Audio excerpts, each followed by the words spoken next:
Well, g'day everyone and welcome back to the channel. This week we're going for a drive through the magnificent Wilpena Pound. You don't want to miss this one. If you haven't subscribed to our channel, please hit the subscribe button, go and get yourself a cold drink and get your feet up for the next 20 minutes or so. Come and join us for the adventure. Hi, I'm Steve. And I'm Alison. We decided a couple of years ago that we'd work hard and save all of our money and start living life on our own terms. So we bought a caravan and hit the road on a trip for two all around Australia. So why not come and join us every week for our adventures?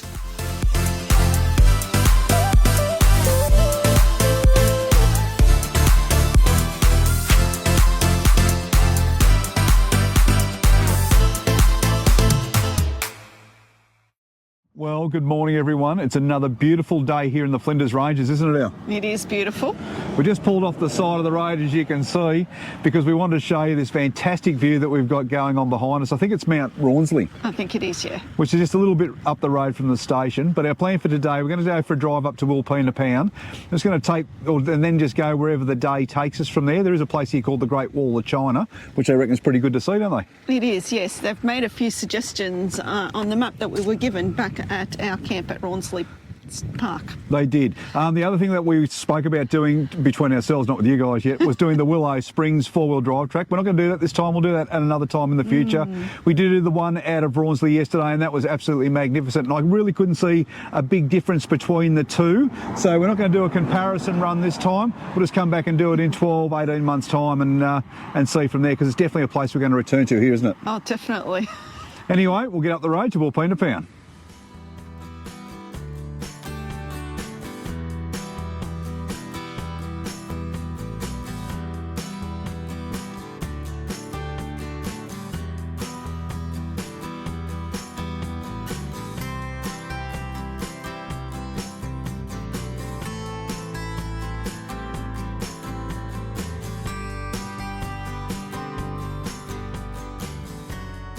So we just come down to the Wilpena Pound Tourist Information Centre. It's quite good, isn't it, Al? It's very good, yes. It's a great little centre down here. Besides information, there's also like a fast IGA, I think they called it, something along those lines. You can get fuel and all those sorts of things here as well. So a good little stop in the middle of the Flinders Ranges.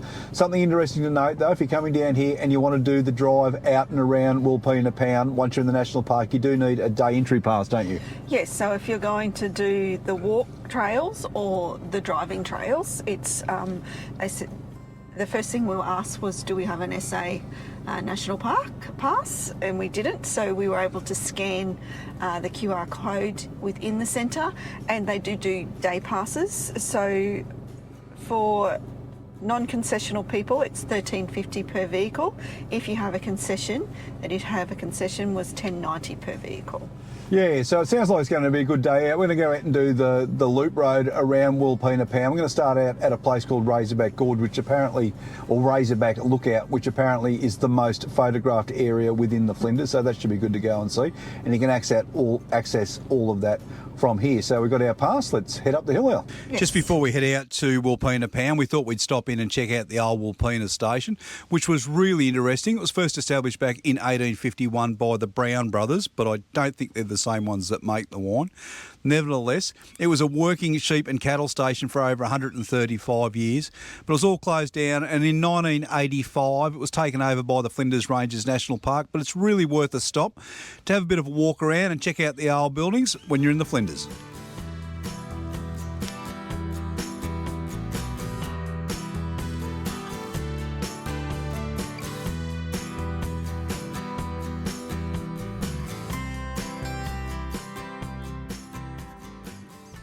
So this is the grave of James Smith Clark, and he was the team manager or the station manager out here at Wilpena Station for many, many years. He died right back in 1866 at the ripe old age of 38. Oh, there's a Hello, kangaroo. mate. Did I disturb you? Hello, mate. This is really interesting when you come into the homestead. They've got some information here on how the dogs or the station dogs used to live, but right next to it is the cemetery for a few dogs that actually lived out here on the station. Here's a good one here, Stumpy. He was here from 1938 to 1953, and on his memorial it just says he was a mighty sheepdog.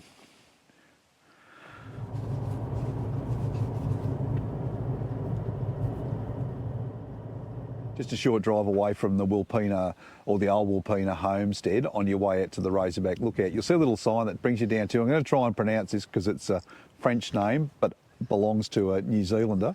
Harold Cresino is the way I think you pronounce his last name. Very famous picture of a tree he took out here, and he called it the Spirit of Endurance, and it was very, very popular back in the 30s and won a lot of awards. But anyway, the tree obviously is still here today. Unfortunately for Harold, he's not, but there's a fantastic opportunity to come out and look at a nationally listed tree. This one makes the Australian National Trust list at 239. I'd like to know what's above it. I think the Burke and Wills might be a little bit higher up the list, but it's a beautiful scene to come down and take a photo of, or just sit back and admire. So here it is. This is the Casino tree from the famous photo, The Spirit of Endurance, here in Wilpena Pound. I've got to say, it is a magnificent old tree, and it doesn't look too dissimilar to the original tree that was photographed way back in 1939 and won all the awards.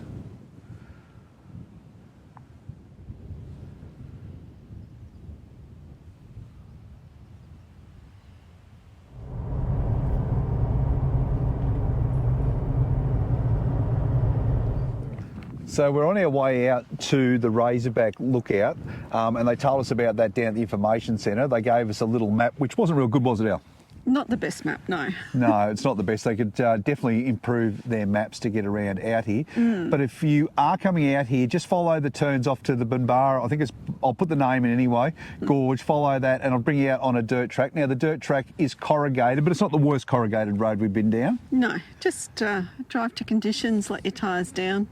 Standard things. We dropped our tyres to 30. I think I told you that already when we went out and done the tracks. We haven't taken them off 30, and we'll leave them down the whole time we're here. It's just when you drive out on the highway, we don't get over about 80k an hour because we don't want to heat them up too much or damage them. So, yeah, but there's plenty of dirt tracks around here. I don't want to be putting them up and down, up and down, up and down. But we'll continue our drive out to the Razerback. We're going to have a look at the Wilpena Pound from there, and we're also going to stop and have a little bit of lunch. So this is the map that they gave us for the drive, and I don't know if the GoPro will pick it up. There's a couple of highlighted marks on there which are very, very hard to see, and you can't get this to come up on your Google Maps, which makes it really hard, doesn't it, Al? It's not the best map, no. It would be helpful if they kind of enlarged the drive better in a sub-map. That probably would be more helpful. Yeah, it wouldn't take them too much to knock together a reasonable map for this trail.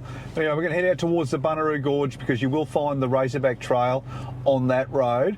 I don't know if there's any other way to get around it because my Google Maps stopped working because at the moment we're not connected to the internet.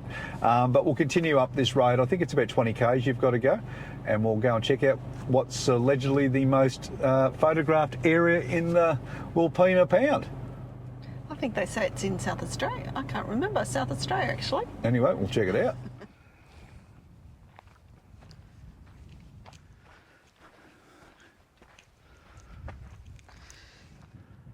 So I think I'll pronounce this right. It's called the Yangyara Hut. You'll find this as you're driving on the road out towards Razerback. This is part of the Henson walking trail. There's plenty of walking trails as you come around through the Wilpena Pound area. This particular one is a very, very long track, and it says that you need to make sure that you are well prepared and you are very well experienced at hiking. There's obviously a bit of an overnighter, I'd say, here. We do see a lot of these sorts of platforms around that you can put your tent on overnight, but there's also a shed here that you could utilise for a bit of shelter. This is the inside of the Yangyara Hut for the campers. You can see there's a couple of chairs in here, some tables. Actually, it's quite comfortable. It's very warm as soon as you walk inside because it's quite cool outside tonight, but yeah, this is great. Up for a bit of hiking, Al? It'd be good to do some of the walking trails. I don't know if I'd do this one. Yeah, this is a backpack on your back and gone for a few days, this one for sure. This is more experience. Got to tell you, there's a lot of benefits to having Starlink. We do bring ours out with us when we're out on trails, particularly if we're going to go quite remote for the day, and we're not going to have reception, which we run out of, and I lost all the navigation from Google Maps. So all I did is just pulled over on the side of the road. 5 minutes later, I just throw the Starlink dish up there on top of the roof of the roof racks, and I'll power it all off our Blue Eddy power station. It's fantastic. And now I've got the phone sorted back out. We know exactly where we're going. If we need to switch it back on again, we'll just do that. But yeah, it's a very, very handy piece of kit to have in amongst your gear, particularly if you need to access the internet for things like directions or navigation. So we're about 2 k's short of the Razerback Lookout, but we just saw a little lookout on the side of the road that we weren't aware of. This one's called the Bunaru Valley Lookout. So we just park the car in the car park. We'll walk up the top of the hill, check it out. So we're stood up now on the Bunaru Valley Lookout. I've got to say the view is absolutely spectacular from here. The GoPro will never do it justice. The enormity of it is just beyond my words, but it's a beautiful place to come and visit, particularly when we've got a day like today. I can only imagine what it's like in the sunset or late in the evening when all of those rocks glow red over there. It would be spectacular to come and see. It's pretty good, isn't it, Al? Very nice. Yes, it's definitely well worth the walk out here. It's a short walk up from the car park, probably about 200 or 300 metres, but yeah, well worth the walk to come and have a look. And I'm just thinking, following the road down over here, that might be the lookout that we're heading towards for our lunch today. So that should be pretty good as well.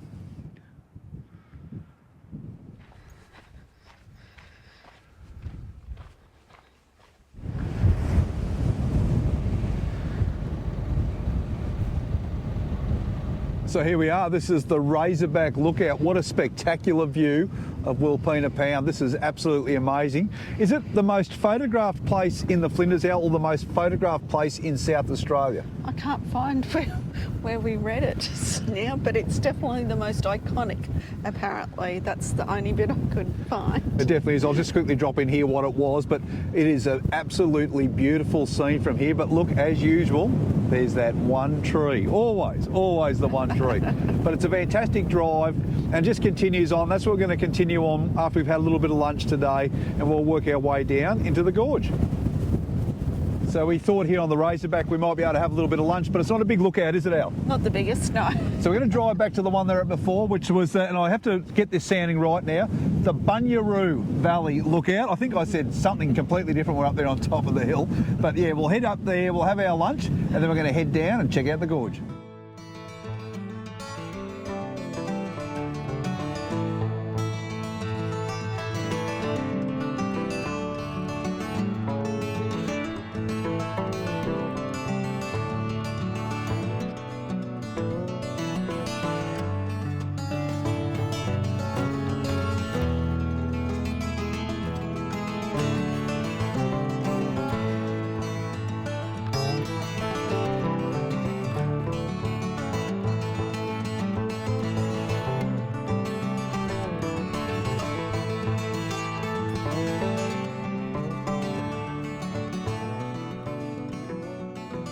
So that was the lookout. It was well worth the drive out here, isn't it? It is. It's quite spectacular. Yeah, it's a fantastic view.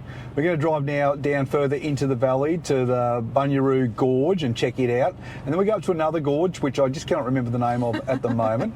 And then we, at that point, can either turn around and come back the same way that we come from in the first place, or we can take a right turn and head back towards the highway. We'll probably go for the right turn. But the lady up at the information centre told us this morning, a lot of people don't opt for that one because the road's a little bit rocky when you get down there. But yeah, it should be all good. So anyway, we'll go out, we'll check all that out when we get down there. So we're just driving down through Bunaru Gorge. You'll find that probably about 2 or 3 k's after you go past the Razerback Lookout. It's a great little gorge to drive through, isn't it? Apparently you can spot some rock wallabies down here if you keep your eye out. That'd be great for the kids to come and see. Yes, I'd like to see some. Not 100% sure. I thought I read on the sign that you could camp down here, but I'm probably wrong. But that doesn't mean that it's not a beautiful place to come out and visit anyway. A couple of people pulled up for their lunch here. Yes. A bit smarter than us. They're doing it out of the wind. Yes, we had a bit of a breeze, that's for sure.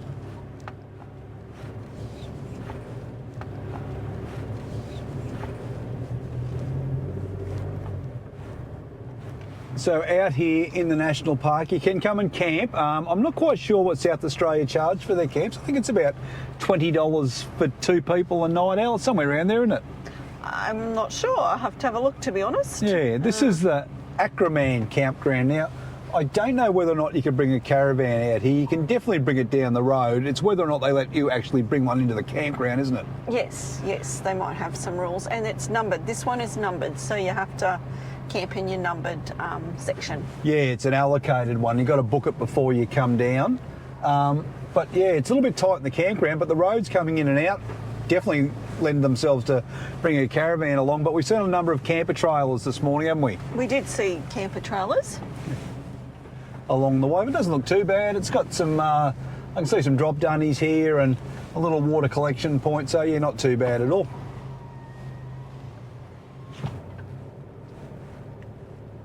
It's very small. There's only about, what, maybe half a dozen sites? We're almost back out. There's site 4. That's site 4. Yeah, so there's not too many down here. So if you want to come and stay out in the Flinders and you want to camp out amongst this, because it's absolutely beautiful out here. It is beautiful. There's 4 sites. You'd probably be in the swag for the night, I'd say. So this is another campground that you'll find. This one's closer to Wilpena Gorge, which is the gorge we're heading towards. Very similar setup to the last one we're in. This actually looks a little bit bigger. There's a few more sites down here. There you go. It's called Cumbrian Campground. This one looks like it might have at least 15 sites in it. Anyway, we'll go for a quick spin around and check it out. All right, so let's go for a bit of a drive through the campground. There's a caravan down here, but we won't film him. But yes, you can definitely get your van in down here. This is a much bigger one, isn't it, Al, to the one that we're in before? Yeah, it looks like it. Yeah, so, and as I said, about 15 sites or something down here. Once again, there's some drop dunnies and stuff down here. Just a nice place to come and spend some time in the Flinders Ranges, I'd say. We made our way out to Wilpena Gorge, I'm pretty sure that's the way you pronounce it, which is probably about 10 k's past the gorge that we're in a little earlier. And I think we've now found the gorge that has the rock wallabies in it, Al. What do you think? I think this is the one. I think this is the one. So, as we said, when they give us the map down the info centre, she was drawing lines everywhere with a green highlighter, and it was very hard to keep up with the lines. But we met a guy on the road, and he said, just go up the road a bit further and you'll find rock wallabies up there. So, hopefully, if we sit quietly, he reckons there's quite a few up here, we just might see one.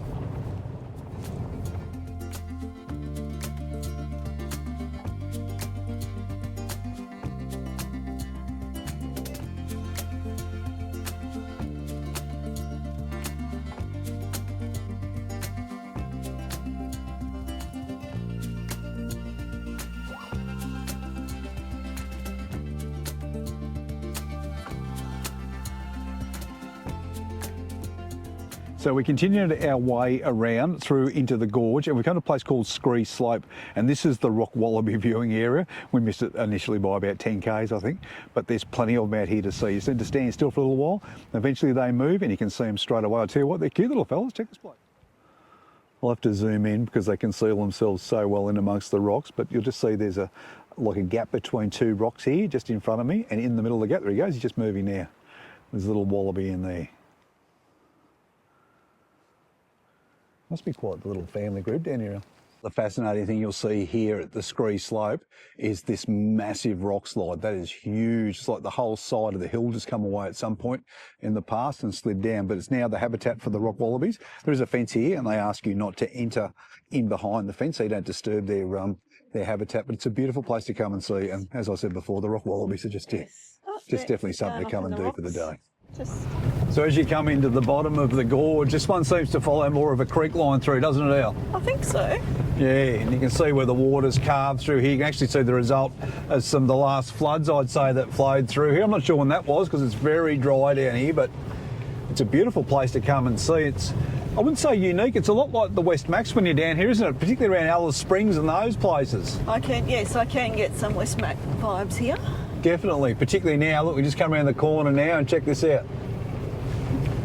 That is pretty cool. It's enormous. Like, how high do you reckon that'd be? That'll be a good, well over 100 metres, well over. High. It's huge. All right, we'll continue on this road for a little while, then we're going to head back to camp, and I'm going to cook a bit of dinner. And what are you going to do, Al? Cut a bit of firewood for tonight's fire? No.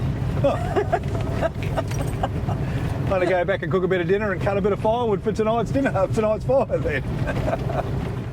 One thing I don't like about driving in puddles is you never know how deep they are until you're in there. Anyway, I'm going to find out. Oh. Wasn't too bad. Should have went through the big hole. Oh, that's what I thought you were doing. Hello. Couple of friendly emus out here in the Flinders. We've seen quite a few today, haven't we? We have, actually, yes. I love seeing them. They're my favourite animal, but I think I've told you that before. They're beautiful animals. Well, that's it for this week's episode. We really hope that you enjoyed it. It was just a perfect day in the Flinders Ranges. Come and join us next week when disaster strikes on the Oodnadatta track. If you like today's episode, make sure you give us a like before you go. If you have any questions or comments, hit us up in the comments section. And of course, as usual, if you haven't already subscribed to our channel, please consider doing so because it really allows our channel to grow. But until next Saturday, 7 o'clock, you guys have yourselves a great week. We can't wait to see you. We'll see you then.